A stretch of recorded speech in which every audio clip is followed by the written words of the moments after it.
Unit 8, Track 18. Hello everyone. In a few minutes we'll be setting off on our trip to the Palace of Com. There are a few things I should mention before we go, so please pay careful attention. Now, there are 3 groups of us on this trip, and we'll be using 3 coaches to get to and from the palace. They each have numbers on the front, and ours is Coach 2. Please check that you board the right one, both at this end and when we come back. Otherwise, I'll be running around looking for you. So, Coach 2. The palace is probably going to be very busy, so please stay close to me when we get there. If you lose me, head for the main gate, which is opposite the ticket office, and you'll find me there. Alternatively, call me on my mobile. The number's in your information pack. Your pack also contains a card called a Freedom Key. Keep hold of this, as you can use it to get money off in the cafes and restaurant at the palace. Now, these days, the palace is a museum, but you'll be surprised to hear that people still live there. No, they're not kings or queens, but local people who work at the palace and their families. Many of them wear traditional clothes, so they make a great subject for a photograph. But please ask them if it's okay before doing this. These people may also offer to sell you small wooden and stone statues that they've made. They make lovely souvenirs. They'll probably ask you for about $20 or so for these, but it's perfectly acceptable. Indeed, it's usually expected to offer them less.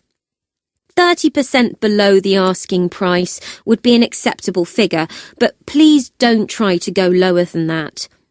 The statues, by the way, are a copy of the large statue of King Hupugata, which is just inside the main gate. A quick word of warning. This is of great significance to the locals, and while nobody will object to you photographing it, they don't like people touching it. So hands firmly in pockets when you walk past him, please. Okay, so that's the boring stuff out of the way. Does anyone have any questions about the... Unit 8, Track 19. I'd like to briefly tell you about a few of the main attractions at the palace. You'll find these on the map in your information pack. Now, one of the first things you'll see is the statue of King Hupugata, which I just mentioned.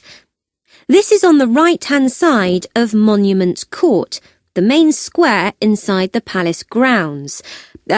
Monument Court so called because of the many statues of kings, queens, and other historical figures there. Dating back to 123 BCE, the king's statue is 6 meters high, made of stone with a layer of gold and dotted with jewels. That's genuine gold, by the way, not just paint. Unfortunately, the jewels are made of glass. The originals were stolen many centuries ago. Just beyond the court is the Temple of the Sun. This is the oldest part of the palace and is estimated to be about 2,700 years old. It originally had a roof, but now there are just the columns that supported it. There are 130 of them altogether, each one rising between 20 and 25 meters from the ground to support a frame of iron bars on which the roof originally rested. To the left of the Temple of the Sun is the new palace, and it's here that you'll find the royal chambers. It's called the new palace because it's the newest part of the palace complex, although it was actually completed in 1346, which makes it quite old, really. Anyway, the royal chambers were where kings and queens from the middle of the 14th century had their private rooms, bedrooms, bathrooms, things like that.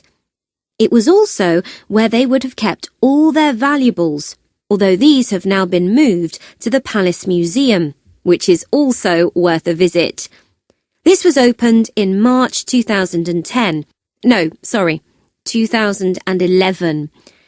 As well as valuables like jewellery and other historical objects, the museum also houses an impressive collection of weapons, including a sword that is said to have belonged to King Hupugata himself.